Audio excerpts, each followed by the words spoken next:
everyone, and welcome to this conversation presented by White House Custom Color. I'm Jed Toffer. Thanks for listening. You know, my wife Vicki and I have owned and operated our photography studio, V Gallery, for 20 years now. White House has been our lab for the last 16 of those years, and we could not be happier. White House is a family-run business, just like ours. If you haven't already, check them out at WHCC.com. And if you want to drop me a line, feel free to email me at jed@WHCC.com. There are a lot of people in the photo industry that talk the talk. And for the most part, I don't think there's anything wrong with that. If you can get somebody fired up to work harder and be a better person by giving them some words of encouragement, good for you and them. But some people talk the talk because they walk the walk. There are some people who are really good at motivating you because they know what it's like in the trenches. Michele Celentano is one of those people. She knows what it's like to hear that she can't do something, but she also knows what it's like to do that very thing over and over. My favorite quote from this chat is when she says, "If you say impossible, I will show you possible." I hope that motivates you as much as it does me, because coming from Michele, it's more than just talk. Yeah, so just tell me who you are and where you're from and what you do. Okay. Michele Celentano. I am a portrait photographer. I specialize in families now. I'm in my 32nd year of photography. No. Yeah. Crazy, I know. I started photography in high school. I fell in love with it. I was a very average student. I didn't like school. I was always daydreaming out the window. When it came to art class, I skipped school, hopped on a train, went to the museums in the city, thought, what's the purpose of looking at it in a book when I can just go see it live? I see. Yeah. So I picked up a camera. Actually, it started in junior high school, which I'd kind of forgotten about until my junior high school teacher reminded me that I took photography in junior high. And I didn't remember it, but I picked up a camera again in high school. I loved it. I actually stole my parents' camera out of their closet. You know, they had like back in the 1990s, like, you know, an expensive SLR camera. Yeah. And I would take it out and shoot with it and then put it back and, you know. So you've like in your introduction, you've already talked about skipping class and stealing things. Yeah. I'm just a rebel. So I would take the camera out and photograph my boyfriend at the time. And, and so once I graduated high school, I started college for sociology and political science and was quickly bored. Yes. And just bored. And so I asked my parents if I could go to school for photography. And there was a school in New York City, the Germain School of Photography at the Center for Media Arts. If I say it fast, it comes like media arts. Right. Very New York. Yeah. Anyway, so it was a really great 2-year program, and it's where I learned fashion, commercial photography, large format camera. Learned all about reciprocity and all that good stuff, and measurements. Like, I go way back, cross-processed film and processed slide film and sheet film, all that good stuff, printing. And then I worked in a lab while I was going to school, and so I was in the darkroom all the time. I loved the darkroom. And then after photography school, I got a job on a cruise ship as a cruise ship photographer. Oh yeah, which was a lot of fun. And it was an awesome way to get experience in the world of wedding photography, as weird as that sounds. But you're photographing constant events all day, every day, for people who this is a big lifetime event for them. Right. Some people have saved up their whole life to go on a cruise. Right. And you're doing formals, and we were shooting on film, spec, and I would bulk load thousands of rolls of film a week in the dark room. And then we would process medium format film from formal night while at sea, dipping and dunking in formal wear. Is that right? Yeah, it was crazy. So we'd shoot formal night twice a week on medium format. And then we had to be dressed in formal wear also as the photographers. You did? Yeah. And then we take all the medium format film and run down to the darkroom while at sea, and the ship is moving and I'm dipping and dunking in the dark in a formal dress. Are you kidding? Yeah. And the water's like, Yeah. I mean, that's how you can tell that the ship is moving, even if you don't feel it as much. It's that water is always going to know. Yeah. Yeah. Right. So, and then we, print everything on spec and head to the galleries and sell them. And so it was awesome. It was fun. It was like kind of what I would call dorm days. Yeah. Cause you're kind of you're away on the ship. And, Right. but I learned, working under pressure, dealing with all kinds of personalities, printing on spec, selling. Like it seems like it wouldn't be that kind of experience that really helped me in the wedding photography world, but it did. And when I was done with that, I came home. I'm originally obviously from New York, in case you can't hear that. I live in Arizona now, but You can dive into that real fast, real seamlessly. oh yeah, really fast. Yeah. And God forbid my mother's in the room and I have a glass of red wine, then we're like $4, cup of coffee. Oh my God. It goes really fast. Do you have family still in New York? Yeah, my mom is in New Jersey and still a lot of friends in New York. So when you go back there, Yeah. it's real easy to just fall back in. Completely. Actually, as soon as I get off the plane in Newark, you turn into a New Yorker. Yeah. Like you go from like being really relaxed Arizonian to like, all right, get out of the way. I got to go get my bags. It's really funny. I love it. Yeah. And so I started working as an assistant for wedding photographers, and I loved it. And I was at that stage of life too. When I came home from cruise ships, I was 21, 22. And, I was young, friends were getting married, and weddings were it was my jam. And I couldn't imagine doing anything else. And I started working for other studios and quickly hated that because I don't really like being told what to do. Right. I'm picking that up. And I hated the shot list. And then I started studying and getting involved in local organizations. So the Professional Photographers Grade in New York. And it was an old man's club, back in 1992, 93. And I was this young, energetic, kind of ballsy New York photographer. Yeah. Yeah. And I started studying with the legends. I studied with Monty and Hansen and Don Blair and learning proper portraits. But then Dennis Reggie was really coming up. Yeah, and he Gary did, Fong was coming up at the same time. And it was great because all the old timers were like, that photojournalistic stuff is never going to fly, all that kind of stuff. And I was like, why not? And so I would start taking my 35 millimeter camera on jobs for other studios and just shooting 35 millimeter and showing them. Yeah. And they were like, why are you doing that? I'm like, look at this. This is gorgeous. Like, you have a picture of grandma crying in church. Yeah. And they're like, that's never going to sell. And so I was like, I'm out of here. I'm just out. And so I started my own business. I think I was 24. And I worked for a really good friend of mine who was a children and newborn photographer, which back then was kind of unheard of, newborn photography. Right. And we shared a studio space because I wanted to photograph weddings, and all she photographed was children and babies. So it was perfect. And so I worked for her by day, and by night I saw wedding clients, and I started building my business. And I loved it. I loved being my own boss. And I loved, sharing my space. Well, sharing Susan's space, really, but and it was awesome. And because I came in just at the exact right time when PJ was really coming up and the old timers were not embracing it, it worked for me. And I had the chops to do great portraits, but I could also do photojournalism. So my wedding business took off, and I loved it. What was it like for you in those days to stand out as much as you must have? Because not only were you a woman in a man's game, so to speak, at the time, especially an old man's game. Yep. So you were young. Yes. You were a woman, and you had a style that was completely different and really looked down upon. It was. By all those dudes. It was. What was it like for you to be so different in that era, in that time, with those people?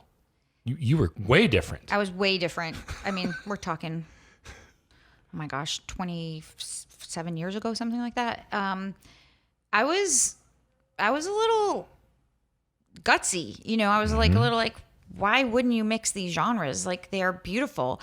And I was getting work. I was busy. Yeah. But what really happened was I remember taking some of my first wedding proofs back when we had proofs. Yeah. To one of the meetings at the professional photographers grade in New York and showing my work to some of the old timers. And one man in particular who I'll never forget looked at me and said, "You got paid for this?" Oh, come on. No, I'm not kidding. And I was like, yeah, I just really want to know how to get better. And he was like indignant, like, "I can't believe you got paid for this. This isn't professional." Oh my. Yeah. Did it, because that can go one of two ways, right? Like Yeah. you can feel defeated and you can go the give up sort of route, Right. or you can go the other way. And you went the other way. I did. Well, I mean, going back a little bit, it did kind of start with my parents because I asked to go to photography school, and my mother said to me, "This better not be an expensive hobby.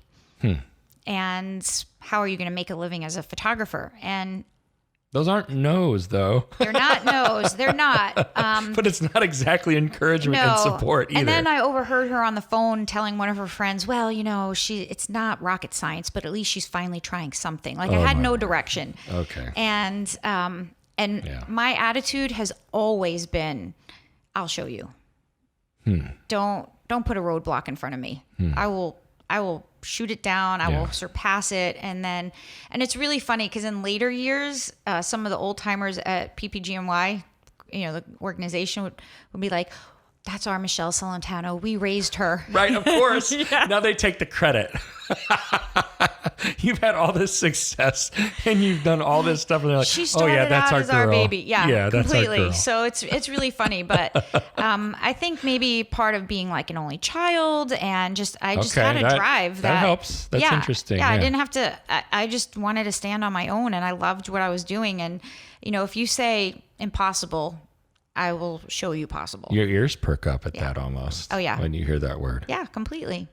How has that manifested for you since, like, past those early days, like as you kept going and your business was growing? Yeah. Because you most definitely had to run into some roadblocks time and again. Yeah. Probably the next biggest roadblock was moving from New York to Arizona, because I had a successful business, and then I got pregnant with my daughter, and she was born in February of 2001, and we know what happened in September. Right. And I had... and you were there then? I was there, yeah. And I actually had 120 square foot space in a building in New York City right next to Carnegie Hall to meet with wedding clients, because New York brides wouldn't go to like Staten Island. Right. The New York brides don't leave the island. Right. So if I wanted to continue working high-end weddings, which I did, I needed a space in New York City. So in 2001, 120 square foot room in New York was $2,400 a month. Come on. Nope, I'm not kidding. Even then. And, it was working for me, right? Because it was just, with wedding photography, you don't really need a studio. You needed a showroom. Right. And so that's what it was. And then September 11th happened, and my daughter was 9 months old. And, like most New Yorkers, we just devastated. I mean, I shot weddings at Windows on the World, and it was part of my landscape. It was part of my life. And living on Staten Island at the time, we had a huge population of firemen, police, transit authority. And so every single day on Staten Island, it was just another funeral for months. And the landfill was there. So every single day we saw more pieces of the towers coming down our highway. So it's like a daily reminder. Every day. Every day. And finally, I said to my husband at the time, I think we need to move. And we had been looking for real estate in New York, and it was ridiculously expensive for what you were getting. And I had family that lived in Arizona. And so I looked at my husband and I was like, if we're going to go and we're going to move, now's a good time to go. And I can, thanks to the internet back then and Pictage, which was a very new company, I was able to move and commute and go back east, stay at my mom's and shoot weddings, and then go back to Arizona. And I built a brand new business in Arizona from scratch with nothing. I mean, no one knew me. We moved to a master plan community, which was very family driven. And the truth of the matter is, I started shooting weddings in Arizona and I hated them. Which is really weird. I want to know why. Because they were really boring. Right. Like I'm used to these big, huge ethnic productions in New York. Like ridiculous budgets. Yes. I mean, designer dresses, Vera Wang and 14, 18, sometimes hour days that were like energy to me. Right. The music never stopped. It was nonstop movement. It was exciting. You were going from like St. Pat's Cathedral to Central Park and hopping in limos. And I love that kind of chaos and that kind of pressure. Drives you. It drives me. And then I went to Arizona and everything, all weddings are at the country club at sunset with the cactus in the background, and people sit down and like eat for 2 hours and have conversation, and it was so boring. I don't know why. Right? I don't know why it's striking me so funny. I was just like, are you kidding me? You call this a wedding? This is like an afternoon brunch. Like I can't. There's nothing interesting going on here. It was terrible. You're shooting a brunch. Pretty much. Like if I was home by 8:00, I was like, what is wrong with this picture? Like, where's the cigar bar and the Venetian hour? And why am I here now? Yeah, where's the after party and the rate? Like it was just, I was bored. I was really bored. That was the reason for you at the time to move on from weddings, so to speak, was because you were bored. Yeah. And so couple that with... I've never heard that reason. Is why I'm... Isn't that crazy? I've heard a lot of reasons. Yeah. But not that one. And then I had... Well, by the time we moved to Arizona, so in October 2011, 2001, sorry. Right. We flew out to Arizona and bought a house that weekend. Oh. Yeah. And we had to build it. So, 6 months later we moved. And my daughter was 1.5 years old. So now all of a sudden I went from like... that bridal part of my life to a mom. Yes. And I had a baby and in a new place that was very family driven. Yeah. And so I was like, hey, maybe I'll start photographing children. And I started photographing children and newborns. And then I opened up my studio and I started loving that. And then I started liking being home on the weekends. That's the reason that I usually hear. Yeah. I was bored out of my mind. Like it was the same thing over and over. I mean, at least in New York, you had Greek weddings and Italian weddings and you had amazing Jewish weddings and there was always something different, always. Right. But here in Arizona, it was country club, golf course, cactus, sunset.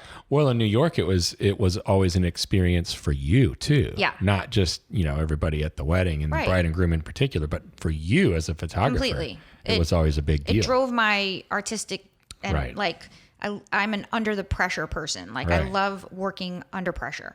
Like I feel like I perform best then. If you give me loads of time and just, here, just play. And I'm like, no. It totally reminds me of Goodfellas. Have you ever seen Goodfellas with Henry Hill? And then at the end, he's in witness protection and he's in like a Levittown house out in the middle of the desert. Probably in, out here somewhere is what they imply. Yeah. And he comes walking out of his house in his robe to get the paper. Yes, I totally remember. He's like remembering all the times that he had, in the city when it was like being in that crazy, amazing world. Right. And now this is what he has now. Yeah. But it was a little different for you because instead of walking outside and picking up a paper, you had a little baby. Yeah. Too. So the mom thing was also happening then. It was happening. It was amazing and unexpected. I never planned on having children. Oh, you didn't? No, I never had that like motherly instinct to have kids. I was really focused on my career and but life. It happens. Life happens. Yeah. And so I fell in love with her as this little person. And then I thought, wow. And then I started loving children and loving photographing children and building a business like that. And the business started in my house. Yeah. So I had a little office and then we had like a big, open concept living dining room that I transformed into a studio. And I thought, okay, I can't work from home anymore. Mostly because I didn't want people ringing my bell on Sunday. Like, are my pictures ready? All the stuff that happens when you have a home-based business. Yeah. So I got a space and 2,000 square foot studio and I built it all natural light because that's all I was used to shooting. Right. So it's so funny because over 30 years in the industry, I'm just in the last 2 years learning to shoot with strobes. Is that right? Yeah. That's crazy. But that's kind of cool. It is cool. Right? I mean, it's what you were you were in the biz for almost 30 years and now you're doing something completely different. And it's exciting now to me. Right. I mean, before I was like, ugh, I'm an all natural light photographer. Right. I was like so bougie about it. Right. Right. And so then children get older and then they have siblings and then they turn into families and then high school seniors, which was high school seniors was totally foreign to me. New York, New Jersey, they don't have a senior market there. Right.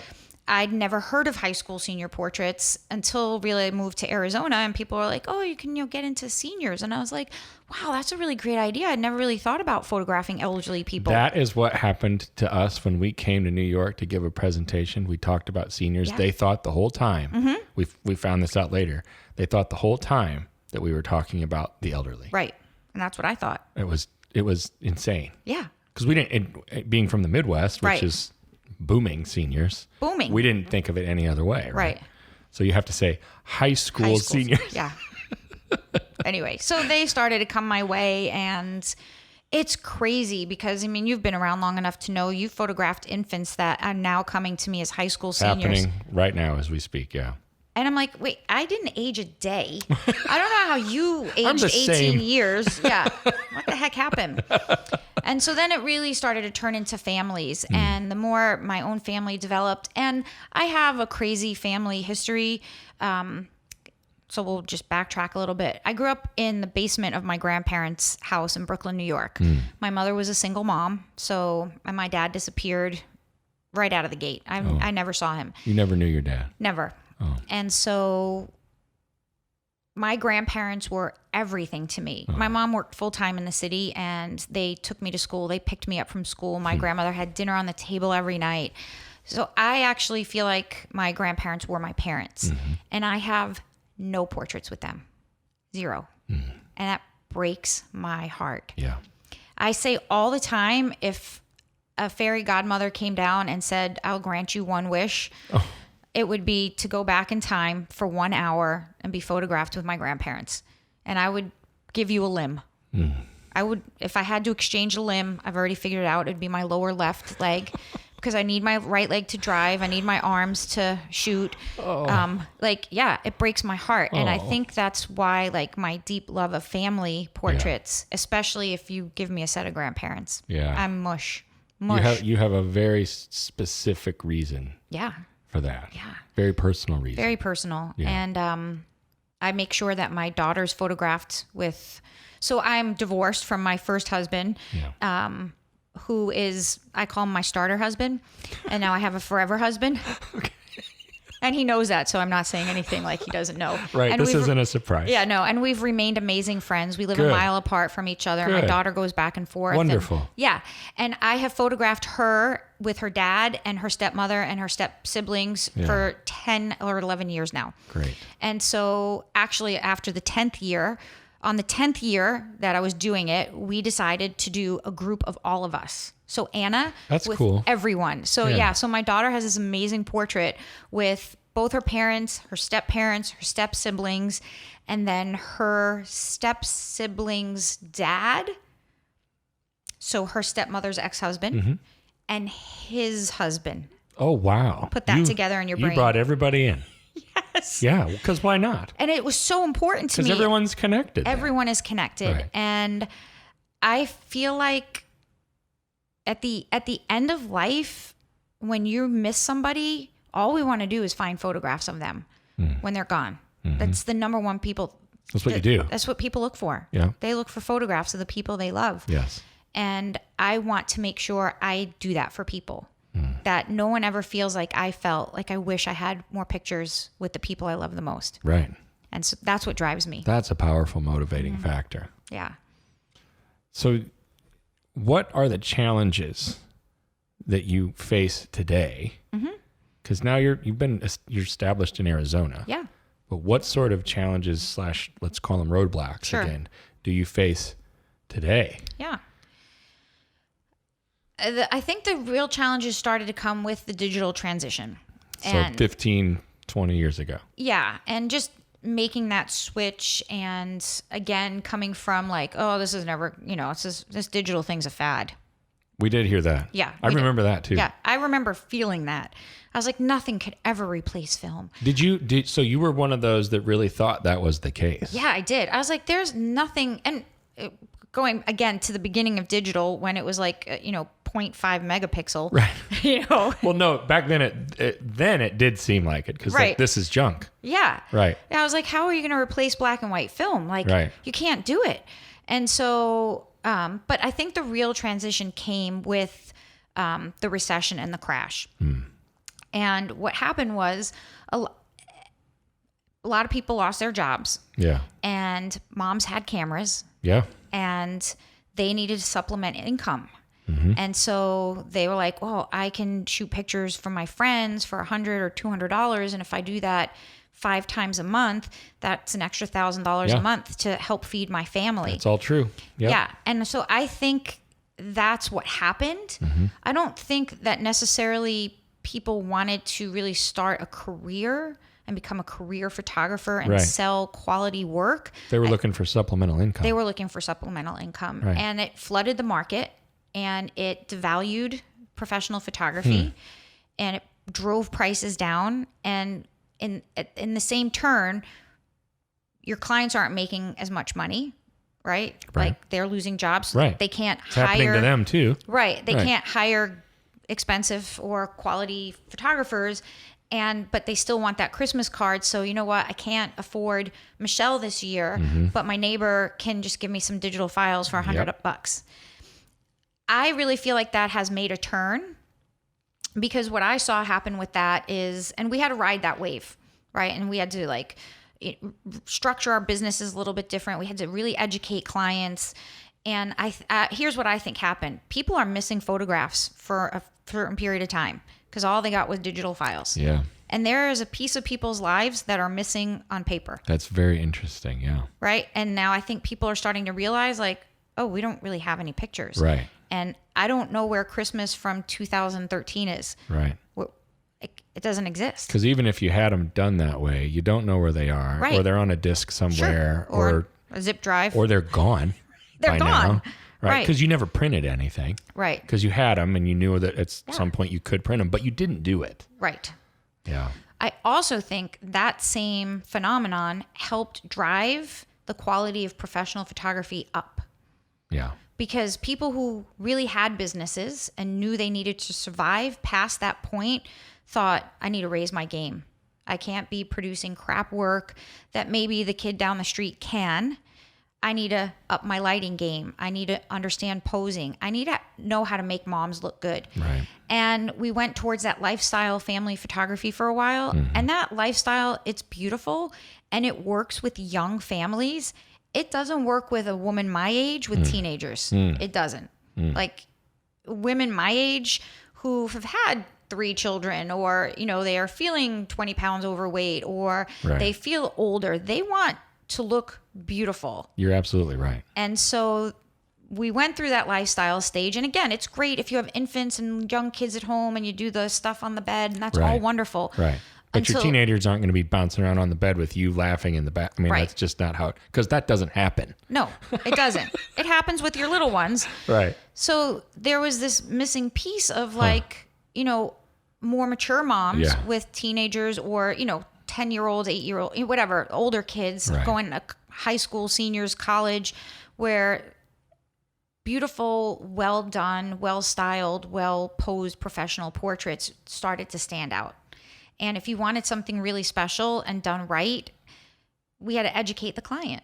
Like, well, I don't like the way I look in pictures. Well, of course not, because it wasn't done with the right lens, the right camera height, and the right lighting, and no one posed you right. Right. And you paid $125 for a disc. Yeah, and I think now people are really starting to see the difference, mostly because we have to educate people. Yeah. And we have been. And I really think so for the people who got really down and out, like, oh, the recession and all these newbies and they're killing the industry and the industry's dying. And to me, I'm like, hopefully I can say this. I'm like, bullshit. Right.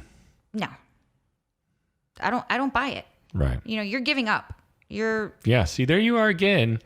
You didn't choose the giving up. You went the other way. Yeah. No. It's like you're either going to compete or you're going to dominate. Which one? And Right. if you're trying to compete with 50 other people in town doing crap work for $125 and not really servicing their client, you're not going to compete. But you will dominate if you up your game, Right. if you increase your skill level, if you learn new techniques, if you know how to pose women, if you know how to make all moms look good, you will dominate. And I see that happening now. You see it at conferences. People want to learn more. And even if, people feel like the industry is shrinking, but I don't think so. I think the cream of the crop are rising. Huh. I like that. Yeah. It's a very positive outlook. I think that's true. It also makes me think that, I mean, I want, this is my theory that like the middle class, so to speak, Right. of photographers is like, if that's where you want to be, that's going to be a tough place to be. Completely. We're on the same page there. I'm because I'm Absolutely. wondering it more than like stating it. Absolutely. Sometimes I state it, but Absolutely. You can look around at retail market in general and Yeah. how, yes. if you look at, you're either going for, like a Walmart or you're going to a higher end store. Right. Like there's not a huge amount of middle ground. Yeah. The middle ground is shrinking. Right. So you're either going to be at a lower level or you have to rise up and Is that choose part of something the different. reason for you getting into strobes Yeah. recently? Yeah. Well, a couple of reasons. So there's obviously two parts to my career. There's my studio and, what I do every day for clients. Right. But I've been an educator for 20 years. Yes. And so part of my career is education. And I love the education part. For me, it's not an option. It's a responsibility. It was done for me. And if it wasn't done for me, I wouldn't be sitting here talking to you. Right. And I feel like if this industry is going to survive and thrive, the people with experience need to educate these young photographers coming Yeah. up, wanting to make a career. Be better than everyone else. Yes, learn lighting. And it's been so much fun for me to learn lighting. And I call up all my good friends. I'm like on the phone with Tony Corbell, like, can I come to a lighting workshop? And he's like, you don't need me. I'm like, I do. I really never learned strobes. Like, yeah. Right. just I buy online classes Right. and I'll sit and watch them like Right. everyone else because as an educator, if I'm not improving my work and my game, I'm useless. Right. Like you can't keep teaching the same thing over and over. Right. And if you're not growing as a professional, how do you expect the rest of the industry to do that? Right. Exactly. So I'm loving strobes and I'm like, they're so much more fun than I thought they were. I was afraid of them, because again, I was so like, I'm so natural light. But did you have the I'm so natural light attitude mostly because you were afraid of the Oh alternative? yeah, totally. Full of shit, like, yeah, of course. Because it seemed really scary at the time. Right. And, But you don't say that. You don't say, well, the reason I'm a natural light photographer is because I'm scared of course everything not. else. You spin it and present it in a way that, well, course. I'm a natural light photographer. Yeah, of course. But honestly, being digital and learning strobe is so much easier than trying to learn strobe on film. Yep. That's true. You can make mistake after mistake, tweak Right. your light, turn your light, look Yeah. right then and there. Yeah. You can, increase the. When I first started learning, it was light ratio and distance from the light to the nose and back this light up and. Well, even watching Joel Grimes, we watched Joel Grimes shoot yesterday Yeah. on stage. Yeah. And for him, it's just like, oh, let's tweak this. And then he takes a shot, looks at it, no, let's tweak this. Yeah. And you can do that. Right. A lot of people don't remember this or understand Right. this, but to do that on film was just impossible. Impossible. Unless you were shooting Polaroids. Yeah, but even that's Right. a little bit different. And then it's still costing you money Absolutely. every time. Yeah. I think one of the first online lighting series I watched was Felix Yeah. Kunz. Yeah. And that dude made it so easy. He's like, okay, so, set your camera so that with no lights, when you take a frame, it's dark. Okay, I Right. got that. Start there. Right. Then turn on your main light Yeah. or turn on your fill first Yeah. and see how much fill you're getting. Right. Okay. Oh, yeah, I can see some fill light in there. Right. Oh, easy. Right. And then, okay, turn the fill light off, turn your main light, then turn them on. And I was like, oh my God, thank you for making it so easy. Yeah, it's like Legos almost. Yeah, I'm not a techie. I'm not a science math person. I'm not an engineer. Like Right. Give me some easy tools. Right. And he did that. And so it made it like, oh, I could really do this. Yeah. And now I can get more complicated, because when you start with the basics, then you can add on and you can learn. But in the beginning, it's like, you need a 4:1 ratio, and the backlight needs to be 4 feet, 2 inches from the background. You've already lost me. I'm done. Yeah, when you say the word ratio even, I'm just like, okay, now Right. I'm back in math, and Yeah. it's freaking me out a little bit. And I always used reflectors like people used lights. Yeah. I understood light direction. Yeah. I mean, it's not that I didn't understand. I used reflectors like other people used strobes. Sure. I could reflect under the chin, from the you side. I could bounce do it off, subtractive right. lighting. Like, Right. I knew lighting. I just didn't understand like the whole strobe thing. You were intimidated by something that you had just never learned about. Correct. Period. Yeah. How much, when you watch another educator like Felix or Joel or somebody else, how much do you take that in and then process to use to then educate too? Because you're Right. learning. Yeah. But you're also learning for the ability to then teach too. Yes. And I haven't done any lighting teaching. I don't feel Okay. capable yet. I can teach posing all day long. Yeah. Standing on my that's head. your jam. That's my jam. I can teach body sizing, puzzle Yeah. pieces. I can teach you how to put a group of 2 to 400 together Yeah. in no time at all. Right. I can teach you how to use chairs, arm chairs, no chairs, on the floor, posing stools, couches, tables, anything. You Right. can throw anything at me and I can pose it. No Right. problem. Right. So I'm really good at teaching that. And I won't teach lighting for family portraits until I feel really, really strong about it. Yeah. Okay. And that's fair. Right. Right. But I will get there. I don't doubt that you will. And I do. I love to teach. I'm truly just a frustrated Broadway actress. Again, growing up in New York. Yeah. I saw my first show when I was 7. It was Annie. And I was like, I want to be on that stage. Oh, really? Completely. So that's a piece of your motivation too. Yeah. Yeah. To get up there and teach. Yes. People ask me all the time, do you get nervous before you speak? I'm like, yeah, only if all the seats aren't filled. Yeah. Like, it annoys me if there's empty seats. Like, Right. Right. But I love seeing light bulbs go on people's faces. I You go, like that part. Yeah. That's Like when they awesome. Yeah. when I teach body posing and puzzling and using the body as literally a set of puzzle pieces to put people together, and you see like people go, oh, Yep. wow. Yep. And when you I- can watch them get it. Yeah. Yeah. And you see, teach people to see shapes in bodies. Yes. And how to pose a pear-shaped mom as opposed to a round-shaped mom. Sure. And I think to even talk about body sizing, but society has become like no body shaming, no this, no that, like don't talk about anybody's shape. But when you're posing people, you got to talk about that. Yeah. You have to talk about body size, and it's not in a shameful way. I don't work with models. I work with everyday families. I'm Right. not a fashion photographer. I have moms in all different sizes and shapes. Right. And I need to know how to make every single one of them look good. Right. Because in the end, mom is buying because she likes the way she looks and she's proud of her family. But if mom doesn't like the way she looks, It's not going to happen. it's not going to happen. Right. And the 100% of the time, moms say to me, I really want to have a family portrait done, but I want to wait till I lose like 10 I pounds. hear it all the time. All the time. And I look at moms and I say, have you ever looked at a portrait of someone that you really love and thought, dang, you should have waited till you lost some weight? Right.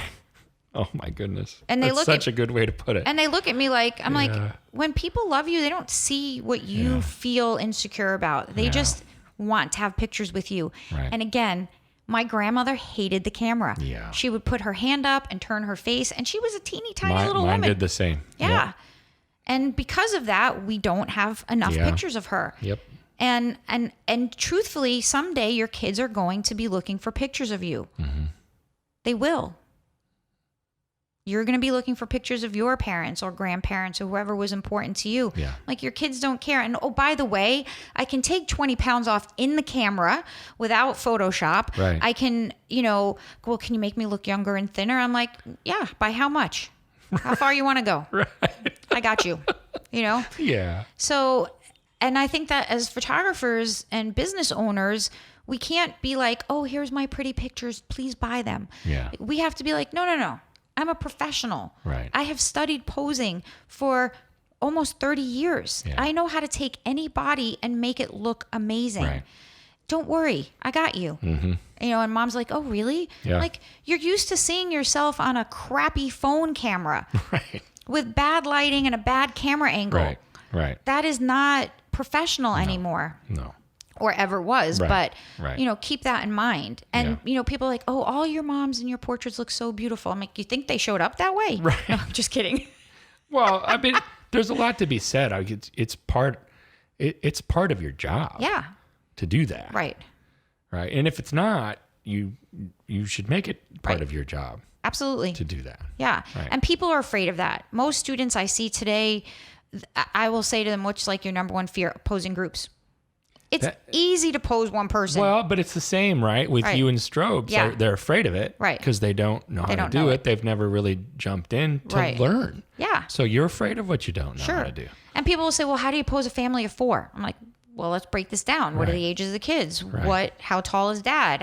What size is mom? Like, do we have posing chairs? Like, they want a formula. Right. I'm not going to give you a formula, but I'm going to give you a set of tools. There you go. So that you understand body, shape, size, where to place it in a portrait, and then how to use body parts to camouflage, hide, enhance, create triangles with elbows, having mom lean over her shoulder. And it's like men are fairly easy overall because men traditionally, I would say like 90% of the time, men tend to gain weight in the same area, mostly belly. Yeah, I think I know about that. Like you rarely see a man with like a pear shape. Look around. It's very difficult to find a man in a pear shape. Okay. So that's the easy part, posing a man. But women there's so many more different women shapes than there are men. That's true. Yeah. Sure. So, when we can identify that and talk professionally open about it, like when I'm teaching, I'm like, don't say to your client, okay, you're a round shape. I'm going to put you here. But when you are... you don't need to tell them why you're doing what you're doing. But as educators... Pro tip. Right. As educators, I have to identify that. Yeah, you need to know yourself. Right. You have to be able to identify what to do when a woman is very large chested. Sure. And she can't lean over because her body is literally in the way. Yeah. How do you pose that body? Yeah. How do you pose a large chested woman with a tall man who has what I like to call, bread, pasta, beer body, and what do you do to make those people look good? Yeah. And that's what I love teaching. Where do people, or where can people go to find you and this information or any of your stuff? So the Portrait Masters on their website has my course, and you can find it at familyposing.com, which is super easy. Mm-hmm. And there's an entire course. We spent 2 weeks shooting this course, which was so fun. And we go from, posing 2 to 20 something people. And once you understand those principles, you can just keep going. Right. And we break down body shapes. We talk about developmental stages of children, what you can expect from a 2-year-old as opposed to a 5-year-old. Interesting. When you're a family photographer, you have to understand these things. Right. You're not just dealing with a fashion model who is trained to pose. You have cranky kids. Mm-hmm. And I always tease, I say when, moms call and they're like, oh, I have a 2-year-old, I hang up. And then they call back and they're like, oh, I'm sorry, we were disconnected. I'm like, no, I don't photograph 2-year-olds. Just kidding. I'm kidding. But like sort of 2-year-olds and dogs are like the same. But what do you do? How do you get the attention of a 2-year-old? How do you, deal with 5-year-olds and then moody teenagers and kids who are feeling, self-conscious about acne or, wearing the same color palette as their parents have on. Like there's all this psychology that goes with it. Dad is usually like, okay, I'm doing this for my wife. Okay, whatever. Yeah. And mom is usually like, are my kids behaving? Is my husband acting like an ass? Is my hair okay? Is my makeup running? Is my necklace on straight? The mom's got so much going on. So much going on. Yeah. And so you walk in, you have to calm her. You have to say, it's all okay. And then, the parents who are completely wrapped up in their self-identity is like how well their child is behaving. Yeah. And so, you have the mom over your shoulder and you're like, okay, Johnny, turn your face this way. And mom's like, turn your face this way, Johnny. Do it. And you're like, Mom, please. Just back off, Mom. Stop. Let me do this. And then I always like to look at the kid and go, are they like this all the time? And the kid's usually like wide-eyed and like, you get me. Yeah. And then I've got a connection. So it's actually almost funny when parents do that because then I'm like, I got you, kid. Well, you know what to do even when that happens is the point. Yeah. Right? And it's experience, you know. People are like, well, how do you get posing down so fast? Practice. Yeah. You know, it's the 10 times rule. Yeah, you've done it a few times. Yeah. You got to do it over and over and over and over again. You know, grab your friends, grab your family, grab your neighbors. I don't care. Just, practice posing. Yeah. It does. It just takes practice. Like I see things and it happens so quickly for me and because I've done it a million times. And that's what you have to do. A million times every day. This was really great. I'm glad. Thank you for doing this. Thank you for sharing. You shared some really, really big stuff, and I appreciate that. Thanks. I hope that people flood your website. It's such a fun series. My heart, blood, soul, tears, everything is in there. I feel like as an educator, you give it all. You have to. Yeah. Like I want this industry to not survive. I want it to thrive. Yes. I want it to dominate. Yeah. Professional photography is important. Yeah. It's our history. It's documentation. It's what people look for when they've lost people. Yeah. So very true. I take that with me literally every day. I see it. I do. I see it in your face. Cool. Thank you for joining me once again. Thanks for having me. Have a great rest of the day. I will.